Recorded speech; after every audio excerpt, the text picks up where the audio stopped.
नमस्कार दोस्तों, आपका हमारे YouTube चैनल धार्मिक कथाएं और कहानियां में स्वागत है। आज मैं आपको रविवार सूर्य देव की व्रत कथा सुनाऊंगी। अगर आपको यह कथा अच्छी लगे तो आप वीडियो को लाइक, सब्सक्राइब और शेयर जरूर कीजिएगा। आइए सुनते हैं रविवार व्रत कथा। प्राचीन काल में एक बुढ़िया रहती थी। वह नियमित रूप से रविवार का व्रत करती। रविवार के दिन सूर्य उदय से पहले उठकर बुढ़िया स्नान आदि से निवृत्त होकर आंगन को गोबर से लीपकर स्वच्छ करती। उसके बाद सूर्य भगवान की पूजा करते हुए रविवार का व्रत कथा सुनकर सूर्य भगवान का भोग लगाकर दिन में एक समय भोजन करती। सूर्य भगवान की अनुकंपा से बुढ़िया को किसी भी प्रकार की चिंता व कष्ट नहीं था। धीरे धीरे उसका घर धन्य धान से भर गया। उस बुढ़िया को सुखी होते देख उसकी पड़ोसन उससे बुरी तरह जलने लगी। बुढ़िया ने कोई गाय नहीं पाल रखी थी, अतः वह अपनी पड़ोसन के आंगन में बंधी गाय का गोबर लाती थी। पड़ोसन ने कुछ सोचकर अपनी गाय को घर के भीतर बांध दिया। रविवार को गोबर ना मिलने से बुढ़िया अपना आंगन नहीं लीप सकी। आंगन नहीं लीप सकने के कारण उस बुढ़िया ने सूर्य भगवान को भोग नहीं लगाया और उस दिन स्वयं भी भोजन नहीं किया। सूर्यास्त होने पर बुढ़िया भूखी प्यासी हो सो गई। रात्रि में सूर्य भगवान ने उसे स्वप्न में दर्शन दिए और व्रत ना करने तथा उन्हें भोग ना लगाने का कारण पूछा। बुढ़िया ने बहुत ही करुणा स्वर में पड़ोसन के द्वारा घर के अंदर गाय बांधने और गोबर ना मिल पाने की बात कही। सूर्य भगवान ने अपनी अनन्य भक्त बुढ़िया की परेशानी का कारण जानकर उसके सब दुख दूर करते हुए कहा, हे माता, तुम प्रत्येक रविवार को मेरी पूजा और व्रत करती हो। मैं तुमसे अति प्रसन्न हूँ और तुम्हें ऐसी गाय प्रदान करता हूँ जो तुम्हारे घर आंगन को धन्य धान से भर देगी। तुम्हारी सभी मनोकामनाएं पूर्ण होगी। रविवार का व्रत करने वालों की मैं सभी इच्छाएं पूरी करता हूँ। मेरा व्रत करने व कथा सुनने से बाज स्त्रियों को पुत्र की प्राप्ति होती है। स्वप्न में उस बुढ़िया को ऐसा वरदान देकर सूर्य भगवान अंतर्ध्यान हो गए। प्रातःकाल सूर्य उदय से पूर्व उस बुढ़िया की आंख खुली तो वह अपने घर के आंगन में सुंदर गाय और बछड़े को देखकर हैरान हो गई। गाय को आंगन में बांधकर उसने जल्दी से उसे चारा खिलाया। पड़ोसन ने उस बुढ़िया के आंगन में बंधी सुंदर गाय और बछड़े को देखा तो वह उससे और अधिक जलने लगी। तभी गाय ने सोने का गोबर किया। गोबर को देखते ही पड़ोसन की आंखें फट गई। पड़ोसन ने उस बुढ़िया को आसपास ना पाकर तुरंत उस गोबर को उठाया और अपने घर ले गई और अपनी गाय के गोबर को वहां रख आई। सोने के गोबर से पड़ोसन कुछ ही दिनों में धनवान हो गई। गाय प्रतिदिन सूर्य उदय से पूर्व सोने का गोबर किया करती थी और बुढ़िया के उठने से पहले पड़ोसन उस गोबर को उठा ले जाती थी। बहुत दिनों तक बुढ़िया को सोने के गोबर के बारे में कुछ पता ही नहीं चला। बुढ़िया पहले की तरह हर रविवार को भगवान सूर्य देव का व्रत करती रही और कथा सुनती रही। लेकिन सूर्य भगवान को जब पड़ोसन की चालाकी का पता चला तो उन्होंने तेज आंधी चलाई। आंधी का प्रकोप देखकर बुढ़िया ने गाय को घर के भीतर बांध दिया। सुबह उठकर बुढ़िया ने सोने का गोबर देखा। उसे बहुत आश्चर्य हुआ। उस दिन के बाद बुढ़िया गाय को घर के भीतर बांधने लगी। सोने के गोबर से बुढ़िया कुछ ही दिन में बहुत धनी हो गई। उस बुढ़िया के धनी होने से पड़ोसन बुरी तरह जल भुनकर राख हो गई और उसने अपने पति को समझा बुझाकर उस नगर के राजा के पास भेज दिया। राजा को जब बुढ़िया के पास सोने के गोबर देने वाली गाय के बारे में पता चला तो उसने अपने सैनिक भेजकर बुढ़िया की गाय लाने का आदेश दिया। सैनिक उस बुढ़िया के घर पहुंचे। उस समय बुढ़िया सूर्य देव को भोग लगाकर स्वयं भोजन ग्रहण करने वाली थी। राजा के सैनिक ने गाय और बछड़े को खोला और अपने साथ महल की ओर ले चले। बुढ़िया ने सैनिकों से गाय और बछड़े को ना ले जाने की प्रार्थना की। बहुत रोई चिल्लाई, लेकिन राजा के सैनिक नहीं माने। गाय व बछड़े के चले जाने से बुढ़िया को बहुत दुख हुआ। उस दिन उसने कुछ नहीं खाया और सारी रात सूर्य भगवान से गाय व बछड़े को लौटाने के लिए प्रार्थना करती रही। सुंदर गाय को देखकर राजा बहुत खुश हुआ। सुबह जब राजा ने सोने का गोबर देखा तो उसके आश्चर्य का ठिकाना ना रहा। उधर सूर्य भगवान को भूखी प्यासी बुढ़िया को इस तरह प्रार्थना करते देख उस पर बहुत करुणा आई। उसी रात सूर्य भगवान ने राजा को स्वप्न में कहा, राजन, बुढ़िया की गाय और बछड़ा तुरंत लौटा दो, नहीं तो तुम पर विपत्तियां का पहाड़ टूट पड़ेगा, तुम्हारा महल नष्ट हो जाएगा। सूर्य भगवान के स्वप्न से बुरी तरह भयभीत राजा ने प्रातः उठते ही गाय और बछड़ा बुढ़िया को लौटा दिया। राजा ने बहुत सा धन देकर बुढ़िया से अपनी गलती के लिए क्षमा मांगी। राजा ने पड़ोसन और उसके पति को उसकी इस दुष्टता के लिए दंड दिया। फिर राजा ने पूरे राज्य में घोषणा करवाई कि सभी स्त्री पुरुष रविवार का व्रत किया करें। रविवार का व्रत करने से सभी लोगों के घर धन्य धान्य से भर जाएंगे। चारों ओर खुशियां छा गई। सभी लोगों के शारीरिक कष्ट दूर हो गए। राज्य में सभी स्त्री पुरुष सुखी जीवन यापन करने लगे। बोलो सूर्य भगवान की जय। आइए सुनते हैं भगवान सूर्य नारायण की कथा। एक ब्राह्मण था, वह सूरज भगवान का भक्त था। नहाता धोता कहानी कहता था, पर कमाता कुछ भी नहीं था। ब्राह्मण घर में रहता तो ब्राह्मणी बार बार कमाने के लिए परेशान करती। बाहर कहीं जाता तो अड़ोसी पड़ोसी भी उसे निकम्मा कहकर अपमानित करते। अतः एक दिन वह नहा धोकर अपने पूजन की सामग्री लेकर वह जंगल में चला गया। वहाँ एक सूखे पीपल का पेड़ के नीचे बैठकर पूजा पाठ करी और सूरज भगवान की कथा कही। वहाँ पीपल के पास एक सूखा सा तालाब भी था। उसमें थोड़ा सा ही पानी था। उसी पानी से लोटा भरकर सूर्य भगवान को जल चढ़ाया। पूजा का जल बहकर पीपल और सूखे तालाब में भी गया। जल के जाते ही सूखा पीपल हरा भरा तथा सूखा तालाब साफ पानी से भर गया। उस जल में सूर्य भगवान दिखाई देने लगे और कहने लगे, ब्राह्मण, मांग तू क्या मांगता है। ब्राह्मण ने सुना तो वो घबरा गया। सोचने लगता है पीपल में कोई भूत रहता है। रोज जब वह पूजा करता तभी आवाज़ आती। सुन सुनकर वह चिंता के कारण दुबला होने लगा। ब्राह्मणी कभी कभी ब्राह्मण से मिलने जंगल आती थी। उसने ब्राह्मण से पूछा, आप प्रतिदिन दुबले क्यों हुए जा रहे हैं। तब ब्राह्मण ने सारा हाल बताया। तब ब्राह्मणी ने कहा कि आपके बाद ही आवाज़ आती है ना। मुझे तो लगता है कि सूर्य भगवान स्वयं आते हैं।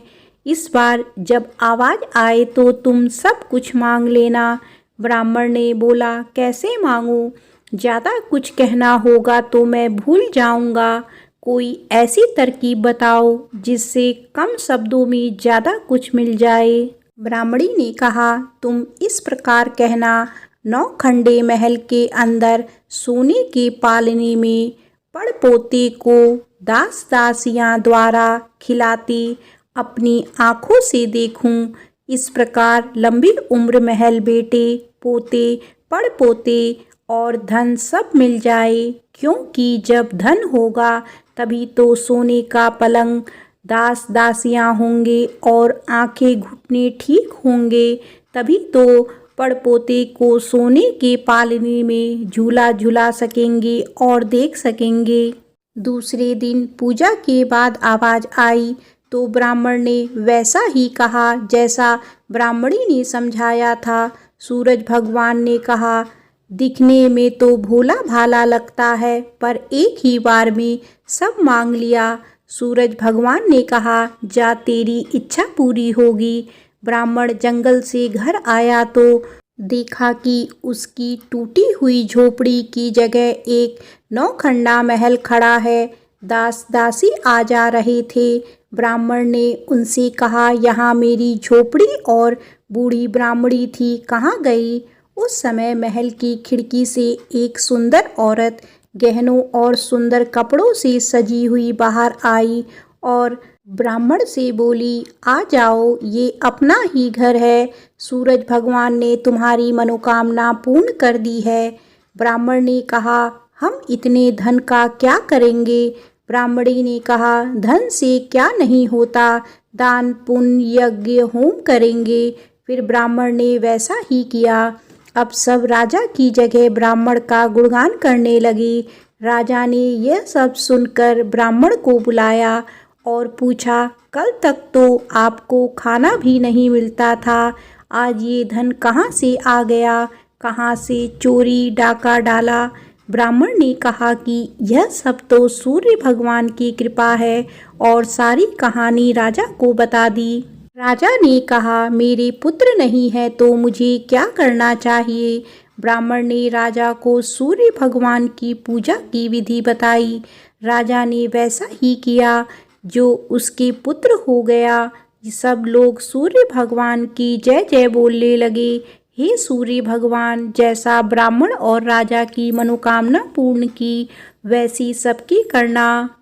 कहानी कहने वाले की, कहानी सुनने वालों की, सबकी मनोकामना पूर्ण करना। बोलो सूर्य भगवान की जय। आइए सुनते हैं सूरज भगवान की रोट के व्रत वाली कहानी।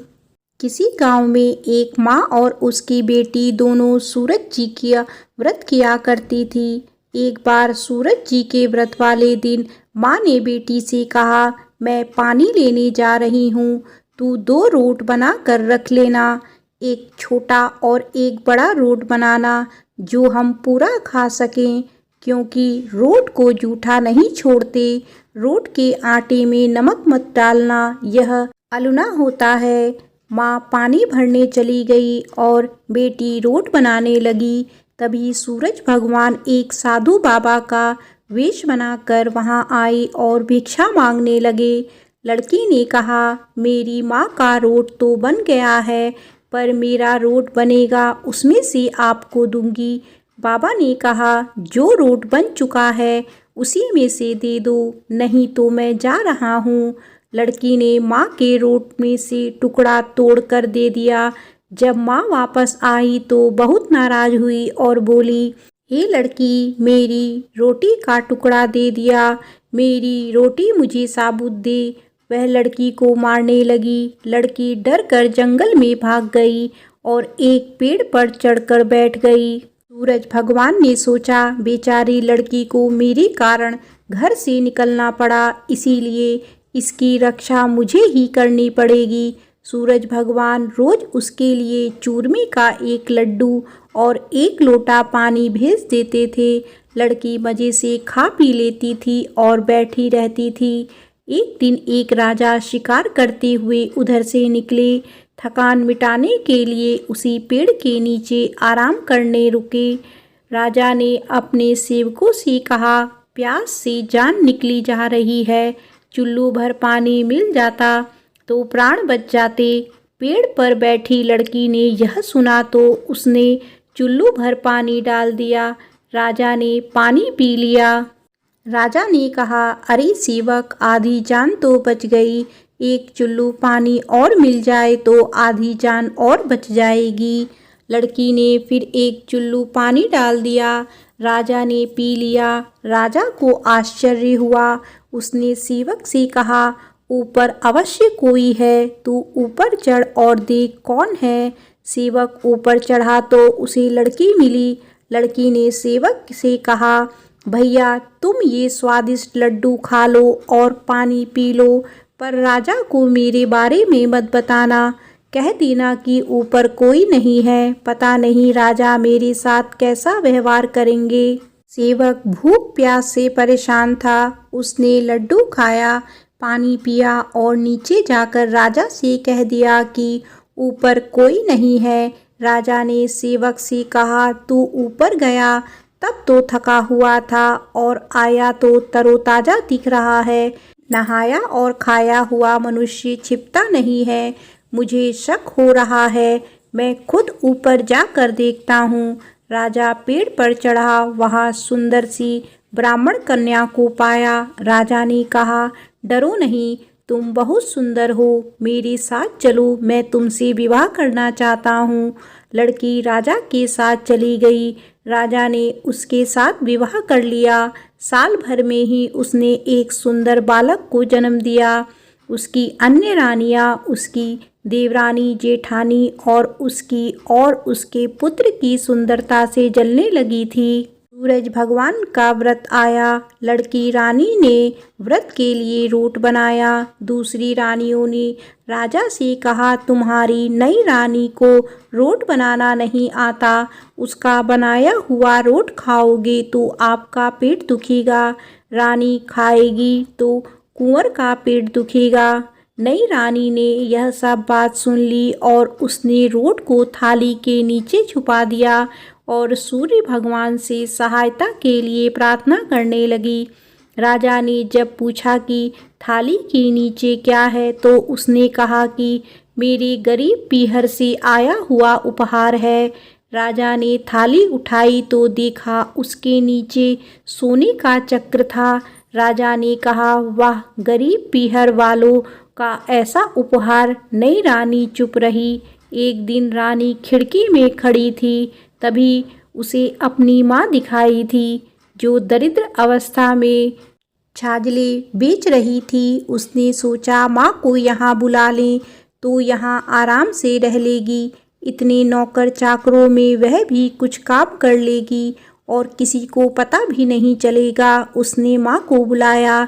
रानी की माँ आते ही वही बात दोहराने लगी, हे लड़की, मेरी रोटी का टुकड़ा दे दिया, मुझे मेरी साबुत रोटी दे। रानी ने सोचा, कहीं सबको पता ना चल जाए कि मैं अपनी माँ को इस तरह महल में बुलाया है, मुसीबत हो सकती है। उसने माँ को चुपचाप एक कमरे में रहने को कहा, बाहर से ताला लगा दिया। रानी की देवरानी, जेठानी व अन्य रानियां राजा से कहने लगी कि रानी का व्यवहार संदेह पैदा करता है। एक औरत महल में घुसी थी, पर वह वापस नहीं निकली। छोटी रानी यह सुन लिया। वह सूर्य भगवान से इस विपत्ति से बचने की प्रार्थना करने लगी। राजा ने वहां आकर उस कमरे की चाबी मांगी। राजा ने कमरा खोला तो वहां सोने की एक मूर्ति थी। राजा ने पूछा, यह मूर्ति कहाँ से आई? रानी ने कहा, मेरे गरीब से पीहर का उपहार है।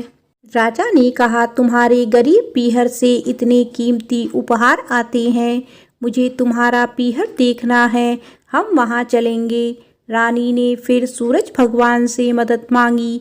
सूरज भगवान ने कहा कि मैं सवा पहर की व्यवस्था तो कर दूंगा, लेकिन फिर मुझे दूसरी नगरी में उजाला करने जाना होगा। सूर्य भगवान ने जंगल में माया नगरी बसा दी।